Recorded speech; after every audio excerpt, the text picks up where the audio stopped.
Hello बच्चों।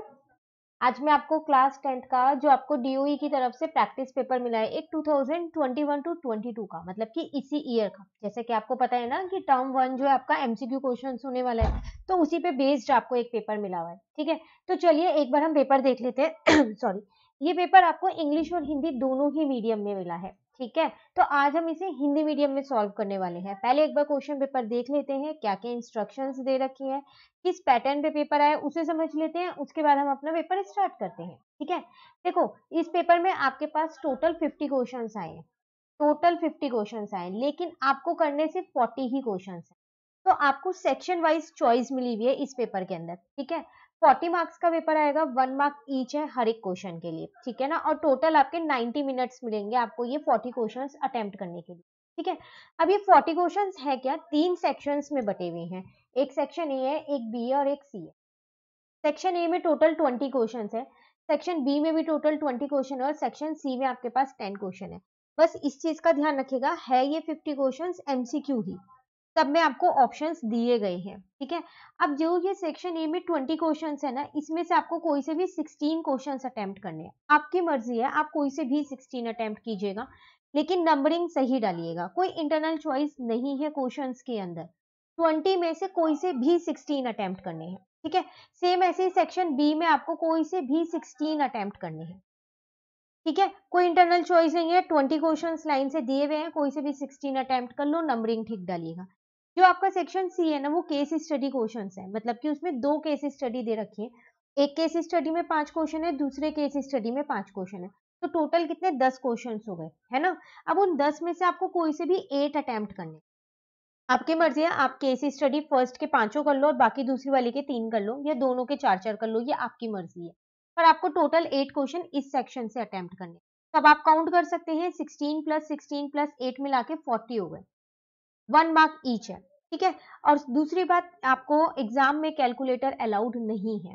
ठीक है, और उसके बाद इसमें कोई भी नेगेटिव मार्किंग नहीं है। अक्सर होता है एग्जाम में कि अगर आप कोई क्वेश्चन गलत करते हो ना, तो उसके भी नंबर कट जाते हैं। आप जब आगे एग्जाम दोगे, कॉम्पिटेटिव एग्जाम्स वगैरह, उसमें होता है ये। ठीक है, लेकिन यहाँ पर नहीं है। तो अगर आपका कोई क्वेश्चन गलत है ना, तो उसके मार्क्स नहीं कटेंगे, मिलेंगे नहीं, वो अलग बात है, क्योंकि वो क्वेश्चन गलत है, लेकिन वो कटेंगे भी नहीं मार्क्स। ठीक है, तो इसका मतलब एक बेनिफिट है हमारे पास यहाँ पर, वो क्या है, हमको सारे क्वेश्चंस अटेम्प्ट करके आने हैं। कभी कभार तुक्का भी काम आ जाता है ना। तो 40 के 40 क्वेश्चंस हमको अटेम्प्ट करने हैं, क्योंकि नेगेटिव मार्किंग इसमें नहीं है। ठीक है, चलिए अब एक बार क्वेश्चन पेपर देख ले, मैंने आपको पैटर्न पूरा समझा दिया है, जल्दी से देख लेते हैं। देखो, खंड ए मतलब सेक्शन ए आपके पास ये रहा, क्वेश्चन नंबर 1 से यहाँ पर देखो ये स्टार्ट है क्वेश्चन, और उसके बाद अगर आप देखो तो क्वेश्चन नंबर 20 तक सेक्शन ए कंप्लीट हो गया। इसमें से कोई से भी 16 क्वेश्चन आपको अटेम्प्ट करने हैं। ठीक है, देन सेक्शन बी आ गया, खंड बी 21 से स्टार्ट है, क्योंकि 20 तक ऊपर हो गए थे, और ये आपके पास कहां पर जाएगा, 40 तक के होंगे ये क्वेश्चंस आपके पास। ये रहे, कंप्लीट हो जाएंगे 40 तक के क्वेश्चंस, इसमें से भी कोई से भी 16 आपको अटेम्प्ट करने। ठीक है ना, देन आते हैं सेक्शन सी पे। ये 2 केस स्टडी दी हुई है, देखो केस स्टडी 1 ये रही आपके पास पूरी, जिसमें 5 क्वेश्चंस दिए 45 तक, 41 टू 45। देन केस स्टडी 2 ये रही आपके पास, ठीक है, जिसमें आपको कितने 46 टू 50 अगेन 5 क्वेश्चंस दिए, लेकिन आपको कोई से भी 8 क्वेश्चंस करने हैं दोनों केस स्टडी के मिला के। क्लियर है, क्वेश्चन पेपर अच्छे से समझ में आ गया किस तरीके से करना है। इसी पैटर्न में आपके पास एग्जाम आने वाला है। तो चलिए आज हम ऐसा करते हैं, जो हमारा सेक्शन ए है ना, हम उसको कंप्लीट कर लेते हैं, मतलब कि 20 क्वेश्चंस कर लेते हैं हम। वैसे तो 16 ही अटेम्प्ट करते हैं, लेकिन हम 20 के 20 अभी समझेंगे, आप एग्जाम में 16 करके आइएगा। ठीक है ना, चलिए देखो क्वेश्चन नंबर 1 आपके पास यहाँ पर है, cot 45 upon sin 30 plus cos 60 का मान। आपको क्या करना है, इसका मान बताना है। बहुत आसान है, ट्रिग्नोमेट्री का क्वेश्चन है, त्रिकोणमिति चैप्टर नंबर 8, है ना। तो इनके सबके क्या कर दो, वैल्यू रख दो। देखो cot 45 आपके पास 1 होता है, और sin 30 1/2 होता है, cos 30 भी 1/2 होता है। तो 1 अपॉन, अगर मैं नीचे बेस सेम है तो उसको 2/2 लिख सकती हूँ, क्योंकि 1 + 1 2 हो जाएगा, ये कट हो गया, 1/1 1। इसका मतलब इसका आंसर ए आ गया। ठीक है, एक और चीज यहाँ मैं आपको बताना चाहूंगी, इस क्वेश्चन पेपर, ये जो आपको प्रैक्टिस पेपर दिया गया है ना, इसके साथ साथ आपको इसकी मार्किंग स्कीम भी दी गई है। मार्किंग स्कीम का मतलब है इसके सॉल्यूशंस दिए गए हैं, सॉल्व करके नहीं दिए गए, बस डायरेक्ट आंसर आपको बता रखा है। तो अगर हम यहाँ पर देखें, देखो फर्स्ट का आंसर आपके पास ये रहा ए। क्लियर, चलिए क्वेश्चन नंबर 2 पे आ जाते हैं। यहाँ पर आपसे क्या कह रहे हैं, यदि त्रिभुज एबीसी जो है वो समांतर है किसके, त्रिभुज पीक्यूआर के, और बीसी अपॉन क्यूआर का अनुपात दे रखा है 1:3। तो आपको क्या करना है, त्रिभुज एबीसी और त्रिभुज पीक्यूआर के क्षेत्रफल का अनुपात निकालना है। देखो जब ये दोनों त्रिभुज समांतर है ना, तो हमारे जो त्रिभुज के ये क्षेत्रफल का अनुपात होता है ना, वो इनकी भुजा के वर्ग के बराबर होता है। तो बस इसका वर्ग कर दो, तो कितना आ जाएगा 1/3 का स्क्वायर, ठीक है ना। तो कितना आ जाएगा 1/9। इसका मतलब इसका आंसर डी आ जाएगा। क्लियर, एक बार चेक कर लें यहाँ पर, ये रहा 1/9। ठीक है, चलिए क्वेश्चन नंबर 3 पे आ गए। कह रहे हैं यदि p तथा q दो अभाज्य संख्या है तो एलसीएम pq है। देखो सॉरी, आपसे कह रहे हैं कि जो p और q है ना, वो दो अभाज्य संख्या है। अभाज्य संख्या मतलब ये किसी और की टेबल में नहीं आती है। तो बताओ फिर इनका एलसीएम कितना होगा। जब ये किसी और टेबल में नहीं आती तो कोई भी उभयनिष्ठ गुणनखंड तो होगा ही नहीं, इनका नहीं होगा ना। तो एलसीएम फिर इनका पी क्यू ही होगा, पी इंटू क्यू हो जाएगा इनका एलसीएम, क्योंकि उभयनिष्ठ तो कुछ भी होगा ही नहीं। तो इसका आंसर है डी। ठीक है, एक बार क्रॉस चेक कर लेते हैं, ये रहा आपके पास डी आंसर। क्लियर, चलिए उसके बाद क्वेश्चन नंबर 4 पे आ जाते हैं। कह रहे हैं निम्न में से क्या एक अपरिमेय संख्या है। इनमें से आपको बताना है कि अपरिमेय संख्या कौन सी है। तो देखो अपरिमेय संख्या तो वो संख्या होती है ना जो अपने आप को दोहराती भी नहीं है और कभी भी खत्म भी नहीं होती है ना। तो अगर आप पहला देखो तो नहीं मिलेगा, क्योंकि ये बिल्कुल पूरा पूरा खत्म हो रखा है। ठीक है, ये अपरिमेय नहीं, ये परिमेय संख्या है। दूसरा भी नहीं है, तीसरा भी नहीं है। क्यों, क्योंकि देखो ये खत्म तो नहीं हो रहा, ठीक है, लेकिन ये अपने आप को दोहरा रहा है यहाँ पर संख्या। तो इसका मतलब इसका आंसर है डी। ये आपके पास अपरिमेय संख्या है, क्योंकि इसमें कोई भी संख्या अपने आप को दोहरा नहीं रही है।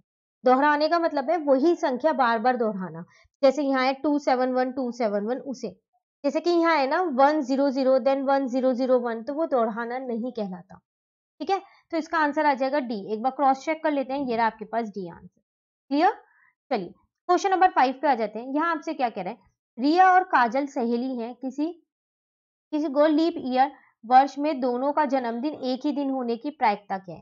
देखो यहाँ पर दो लड़कियां हैं, ठीक है, रिया और काजल दोनों सहेलियां। आपको प्रायिकता बतानी है कि इन दोनों का जन्मदिन ना एक ही दिन पे है, और वो भी किसमें, जो लीप ईयर वाला वर्ष होता है। लीप ईयर वाला कौन सा वर्ष होता है जिसमें 365 डेज होते हैं, है ना।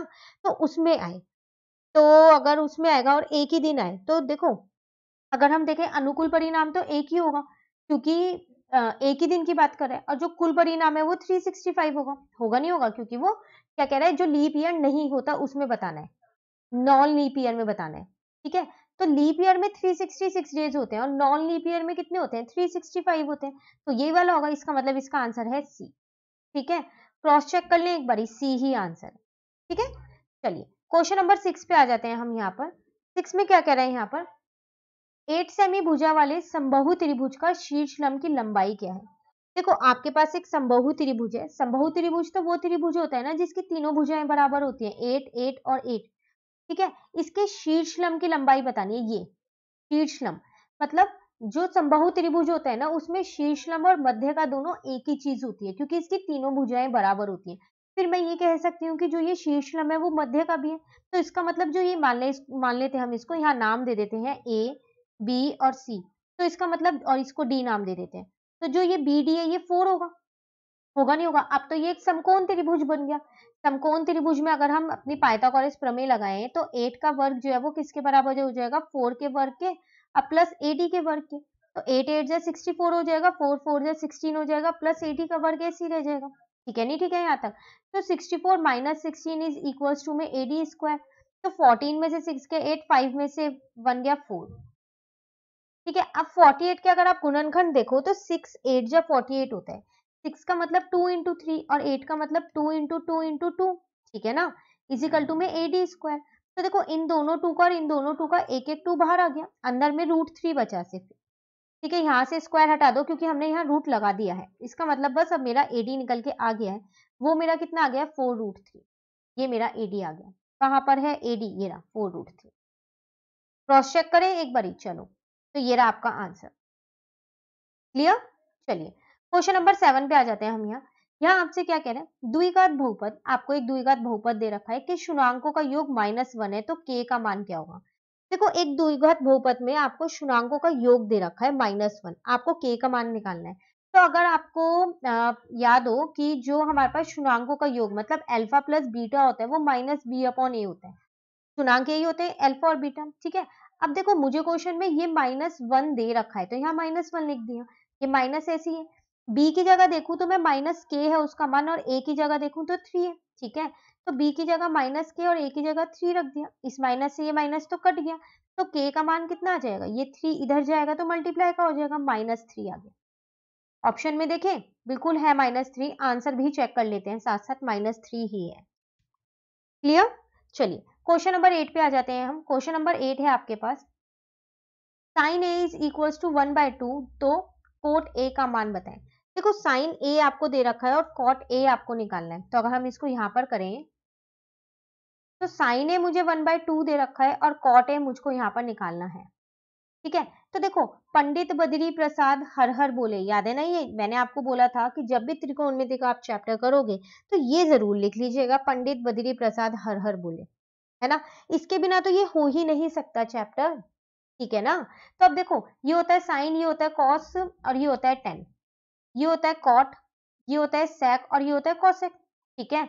अब साइन का मतलब मुझे क्या दे रखा है, p/h दे रखा है, लेकिन अगर मैं कॉट ए का मान देखूं ना तो कॉट ए मेरे पास होगा b/p, और मेरे पास p तो है पर b नहीं है। तो ठीक है, हम यहाँ पर एक त्रिभुज बनाते हैं, ये 90 डिग्री का बनाते हैं, इसको a लेते हैं, इसको b लेते हैं, इसको c लेते हैं, ठीक है। तो साइन ए p/b, तो देखो ये तो मेरा h हो जाएगा, तो ये मेरे को 2 दे रखा है, ये जो थीटा होता है उसके सामने वाला हमेशा मेरा p होता है, तो ये 1 दे रखा है। ऐसा करते हैं पाइथागोरस प्रमेय से b निकाल लेते हैं ये, ठीक है ना। तो कैसे निकालेंगे, 2 का स्क्वायर इज इक्वल टू 1 का स्क्वायर प्लस ab का स्क्वायर, 2 का स्क्वायर 4, 1 का स्क्वायर 1 प्लस का ab का स्क्वायर, तो 4 - 1 इज इक्वल टू में ab का स्क्वायर हो जाएगा, तो इसका मतलब 3 इज इक्वल टू में ab का स्क्वायर, यहाँ से ab निकल के कितना आ जाएगा, √3, तो आपका b निकल गया। अब आपको कॉट a निकालना है, वो होता है आपके पास b/p, ठीक है ना। तो b आपने √3 निकाला, p आपको पहले से 1 पता था, इसका मतलब √3 आपका आंसर आ चुका है। ऑप्शन में भी है √3, एक बार आंसर चेक कर लेते हैं, आंसर भी सही है। क्लियर? चलिए क्वेश्चन नंबर 9 पे आ जाते हैं। यहाँ आपसे क्या कह रहा है, बहुपद fx के शुनांक उस बिंदु के निर्देशांक है जहां पर y = fx का ग्राफ काटता है। कह रहा है अगर आपको एक बहुपद fx के शुनांक बताने हो तो कैसे बनाओगे। याद है ना आपको, ये चैप्टर नंबर 2 का क्वेश्चन है, हमने ये चैप्टर एनसीईआरटी से प्लस सपोर्ट मटेरियल से दोनों से ही कर रखा है ना। लिंक आपको दोनों की मैं नीचे डिस्क्रिप्शन में दूंगी, आप वहां से भी कर लीजिएगा। आपसे क्या कह रहा है, एक बहुपद fx के शुनांक बताओ। तो हम कैसे करते थे, जहां पर भी ये कट करता था वही तो शुनांक होते थे, एक्स एक्सिस पे जब कट करता था, है ना, तो इसका मतलब एक्स अक्ष पे ये कट करेगा, तो इसका मतलब इसका आंसर ए आ जाएगा। क्रॉस चेक करें, बिल्कुल ए है, ठीक है। चलिए क्वेश्चन नंबर 10 पे आ जाते हैं। क्वेश्चन नंबर 10 में आपसे क्या कह रहा है, ए का वह मान जिसके लिए 3a समीकरण 2x - 3a = 5 पर स्थित है। देखो आपको इसमें a का मान निकालना है, एक समीकरण आपको दे रखी है 2x - 3y = 5, इसमें a का मान निकालना है। तो देखो उस समीकरण के ये जो हल दे रखे हैं, मतलब कि ये इसके जो समीकरण है ना इसके ही हल है, तो मैं ये कह सकती हूँ कि x का मान 3 और y का मान a है, तो जहां पर x है मैंने वहां 3 रख दिया और जहां पर y है वहां पर मैंने a रख दिया, ठीक है ना। 3 2 जा 6 माइनस का 3a = 5, 6 - 5 = 3a, 1 = 3a, तो a कितना आ जाएगा 1/3, ठीक है ना। ऑप्शन में देखें तो a की वैल्यू आ गई 1/3। क्लियर? क्रॉस चेक कर लें, आंसर 1/3, ठीक है। चलिए क्वेश्चन नंबर 11 पे आ जाते हैं। यहाँ आपसे क्या कह रहे हैं, यदि PA किसी घटना की प्रायिकता को दर्शाता है तो, देखो कह रहा है अगर एक PA ये किसी घटना की प्रायिकता बता रहे हैं तो क्या होगी। तो हमेशा याद रखिए कि जो प्रायिकता है ना वो 0 और 0 से बड़ी होती है और 1 और 1 से छोटी होती है। कभी भी प्रायिकता 0 से छोटी नहीं होती और 1 से बड़ी नहीं होती, या तो वो 0 हो सकती है या वो 1 हो सकती है या उनके बीच की हो सकती है। तो देखा जाए तो इस हिसाब से मेरा आंसर सी आ रहा है, क्योंकि यहाँ ये 0 और 0 से बड़ा है और 1 से छोटा है, ठीक है ना। तो इसका मतलब इसका आंसर सी हो जाएगा। ऑप्शन में देखते हैं सी है। क्लियर? चलिए क्वेश्चन नंबर 12 पे आ गए हम। यहाँ पर आपसे क्या कह रहे हैं, यदि बहुपद, फिर आपको एक बहुपद दे रखा है कि शुनांक एक दूसरे को युक्त है तो m का मान बताइए। देखो यहाँ पर आपसे कह रहा है कि जो ये बहुपद है ना इसकी जो शुनांक है ना वो एक दूसरे के उल्टे हैं, मतलब कि रेसिप्रोकल है। तो अगर मैं ये कह सकती हूँ एक अल्फा है तो दूसरा 1/अल्फा है ना। अब आपको क्या करना है, इस m का मान बताना है। तो देखो आपको पता है यहाँ पर कि जो शुनांकों का गुणनफल होता है, अगर मैं अल्फा इंटू 1/अल्फा कहूँ तो वो क्या होता है, C अपॉन A होता है, ठीक है। तो alpha into 1 upon alpha is equals to, अगर हम यहाँ देखें तो C का मान -m है और A का मान कितना है 5, तो यहाँ लिख देते हैं -m अपॉन में 5, तो ये तो कट हो जाएगा, ठीक है ना। तो 1 is equals to -m upon में 5, तो m की वैल्यू कितनी आ जाएगी, -5 आ जाएगी। क्लियर, एक बार ऑप्शन में देख ले, -5 है, बिल्कुल है, डी है। अब चेक भी कर लेते हैं, बिल्कुल -5 ही है, ठीक है। चलिए क्वेश्चन नंबर 13 पे आ जाते हैं। कह रहे निम्न में से किस परिमेय संख्या का दशमलव निरूपण अनफसानी आवर्ती है। बताओ इनमें से किस परिमेय संख्या का जो जब आप दशमलव रूप निकालोगे तो अनफसानी आवर्ती होगा। तो देखो उसी का होगा जिसका हर जो है वो इस रूप में नहीं होगा, 2m इंटू 5n के रूप में नहीं होगा। तो अगर आप ध्यान से देखो तो यहाँ पर सिर्फ डी वाला ऑप्शन ऐसा दिख रहा है, क्यों? क्योंकि 45 के अगर आप गुणनखंड करोगे ना तो वो होता है 9 5 जा, है ना। तो 9 मतलब 3 इंटू 3 इंटू में 5, तो यहाँ पर ये जो है किस रूप में लिखा हुआ है, आपके पास 3 की घात 2 है और 5 की घात 1 है। पर जो अनफसानी जो आपके पास दशमलव वो परिमेय संख्या होती है ना, तो जो पूरा पूरा खत्म हो जाती है, शांत वाली जो होती है वो जो होती है वो 2m इंटू 5n के रूप में होती है, लेकिन यहाँ पर ये 3 और 5 के रूप में। इसका मतलब यही आपका आंसर है डी, ठीक है। एक बार ऑप्शन में देख लें, डी है, बिल्कुल डी है, ठीक है। चलिए क्वेश्चन नंबर 14 पे आ जाते हैं। यहाँ पर आपसे क्या कह रहा है, त्रिभुज एबीसी की भुजाएं AB और AC पर क्रमशः बिंदु D तथा E इस प्रकार है कि AD जो है वो 2 सेंटीमीटर है, BD जो है वो 3 सेंटीमीटर है, EC जो है वो 1.5 सेंटीमीटर है और DE जो है वो समांतर है BC के। तो भुजा AE की लंबाई निकालिए। देखो यहाँ पर करते हैं, एक त्रिभुज है आपके पास ABC, ठीक है।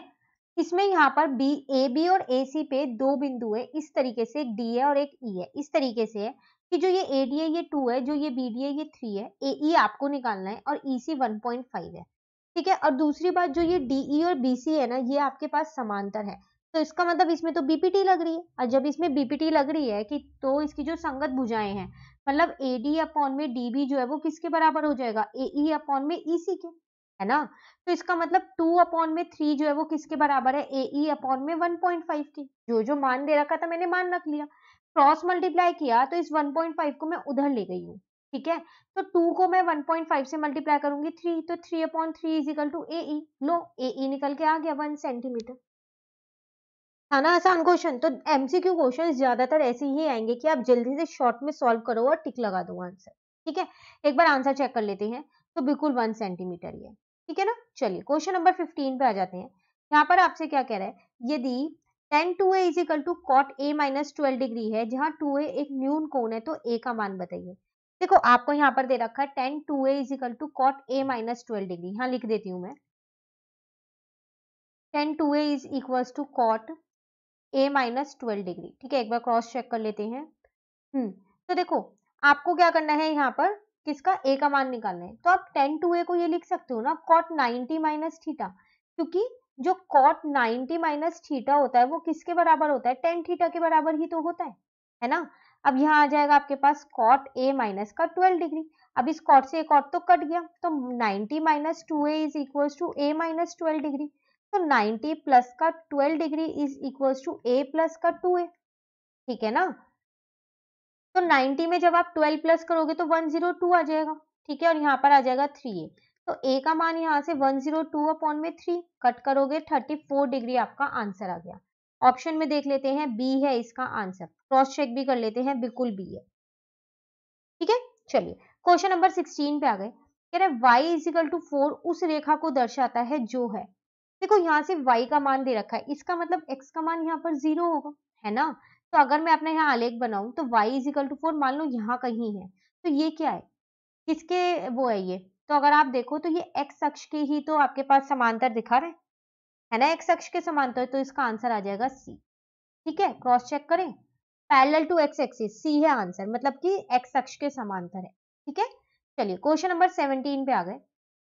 यहाँ आपसे क्या कह रहे हैं, यदि HCF आपको दे रखा है दो संख्याओं का, तो एलसीएम आपको ज्ञात करना है। देखो HCF दिया है, एलसीएम निकालना है, तो हमारे पास एक सूत्र होता है HCF इंटू एलसीएम, जो होता है वो जो दोनों संख्याएं होती हैं उनके गुणनफल के बराबर होता है। तो 81 इंटू 54, इन दोनों का ही तो HCF और एलसीएम दिया है ना। HCF 27 दिया है, एलसीएम तो खैर मुझे फाइंड ही करना है।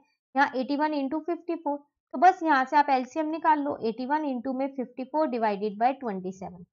तो अगर आप देखो तो 27 3 जो होता है ना 81, 3 7 जा 21, ठीक है। आप 3 को 54 से इंटू कर दो, 3 4 जा 12, 3 5 जा 15 और 1 16, तो 162 आपका क्या आ जाएगा, यहाँ पर एलसीएम आ जाएगा। सिर्फ सूत्र याद करना है, चैप्टर नंबर 1 का क्वेश्चन है आपके पास, ठीक है। एक बार देख लें, 162 ही है, बिल्कुल है। ये चैप्टर नंबर 1 भी हमने पूरा एनसीईआरटी से कर रखा है, वीडियोस आपके चैनल पे अपलोड है, इसी पे ही लिंक आपको नीचे मिल जाएगा डिस्क्रिप्शन, ठीक है। चलिए क्वेश्चन नंबर 18 पे आ जाते हैं। यहाँ क्या कह रहा है, बिंदुओं, आपको 3 बिंदुएं दे रखी हैं, से बनाने वाले आयत का चतुर्थांश, चौथा चतुर्थांश जो है ना वो आपको बताना है, जो फोर्थ है। देखो एक आयत में चतुर्थांश कह रही हूँ, 4 निर्देशांक होते हैं, 4 होते हैं, ठीक है, 4 शीर्ष होते हैं उसके, तो 3 के निर्देशांक आपको दे रखे हैं, चौथे का आपको निकालना है। तो अगर मैं यहाँ एक आयत बना लूं,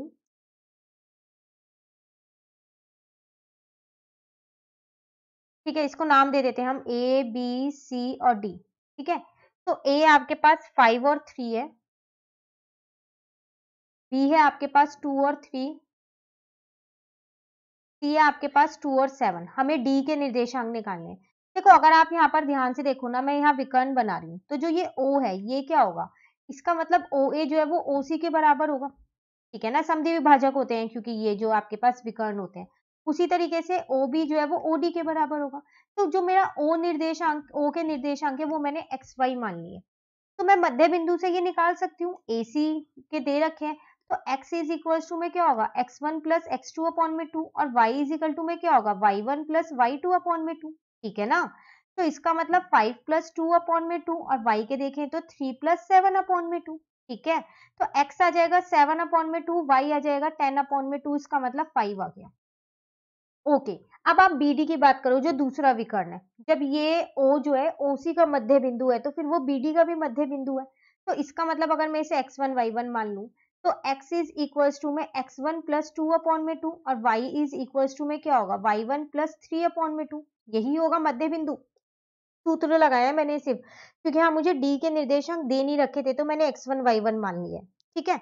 अब देखो x का मान तो अभी निकाला 7 अपॉन 2, यहाँ x1 प्लस 2 अपॉन 2 रहने दो, y का मान अभी निकाला 5, ठीक है ना।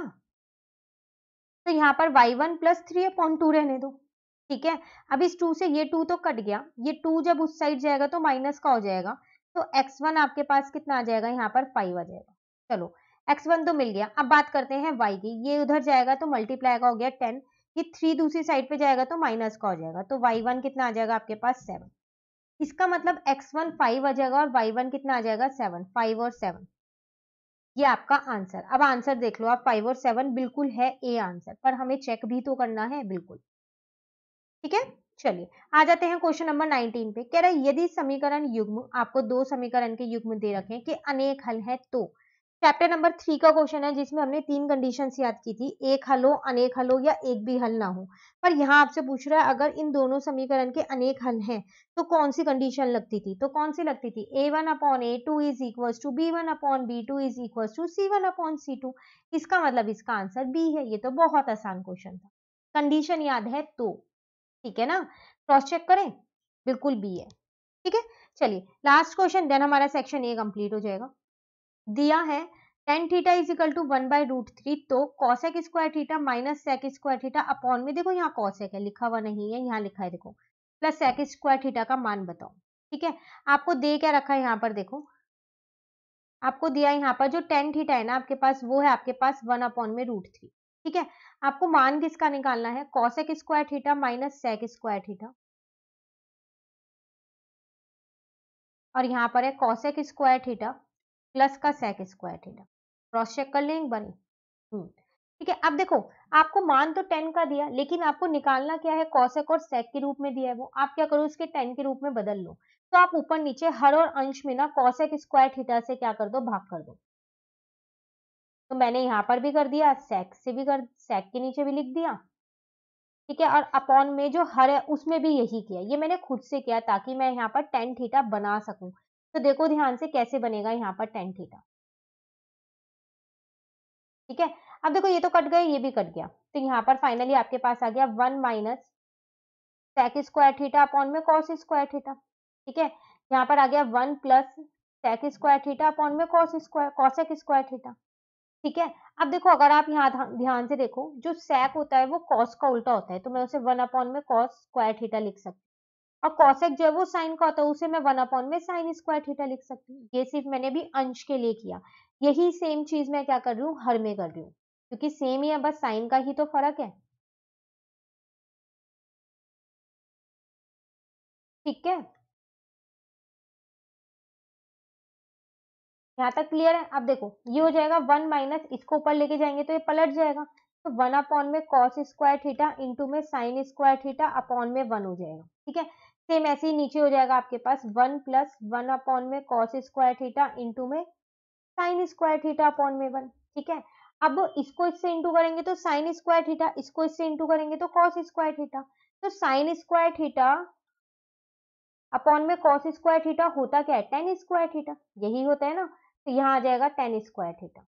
ठीक है, यहाँ आ जाएगा 1 प्लस सेम ऐसे यहाँ पर आ जाएगा टेन स्क्वायर थीटा। अब देखो आपको टेन थीटा का ही तो क्वेश्चन में मान दे रखा था 1 अपॉन रूट थ्री, अब तो आप रख सकते हो। तो बस 1 माइनस 1 अपॉन रूट थ्री का होल स्क्वायर, यहाँ आ जाएगा 1 प्लस 1 अपॉन रूट थ्री का होल स्क्वायर। ठीक है, तो यहाँ आ जाएगा 1 माइनस 1 अपॉन थ्री, यहाँ आ जाएगा 1 प्लस 1 अपॉन, यहाँ भी 1 लगा दो, यहाँ भी 1 लगा दो, हर एक जैसे करने के लिए। तो जब हर एक जैसे करोगे तो 3 माइनस 1 अपॉन थ्री, यहाँ आ जाएगा 3 प्लस 1 अपॉन थ्री। ठीक है, तो 2 अपॉन थ्री और अपॉन में 4 अपॉन थ्री। अब दो बार अपॉन है तो ऊपर ले जाके क्या हो जाएगा, पलट जाएगा। तो 2 अपॉन थ्री इंटू में 3 अपॉन फोर, ये तो कट हो गया, तो 2 अपॉन फोर, इसका मतलब 1 अपॉन टू आपका इसका मान आ चुका है। कहाँ पर है 1 अपॉन टू, ए, क्रॉस चेक करें, बिल्कुल 1 अपॉन टू है। Clear question number 20। तो आज हमने पूरा अपना सेक्शन ए कंप्लीट कर लिया है, 20 क्वेश्चन। आप इन्हें अच्छे से रिवाइज कर लीजिएगा, सारे ही इंपॉर्टेंट क्वेश्चन है। कोई भी डाउट हो कमेंट करके पूछ लीजिएगा, और हम अपना नेक्स्ट सेक्शन जो है वो अपनी नेक्स्ट वीडियो में करेंगे। तो अगर अभी तक आपने वीडियो को लाइक नहीं किया है तो जल्दी से वीडियो को लाइक कर दीजिए, और चैनल को भी सब्सक्राइब नहीं कर रखा तो चैनल को सब्सक्राइब कर लीजिए, प्लस बेल आइकन को ऑन कर लीजिए, ताकि जब आपको उसका नेक्स्ट सेक्शन अपलोड किया जाए तो उसकी नोटिफिकेशन मिल जाए। Thank you.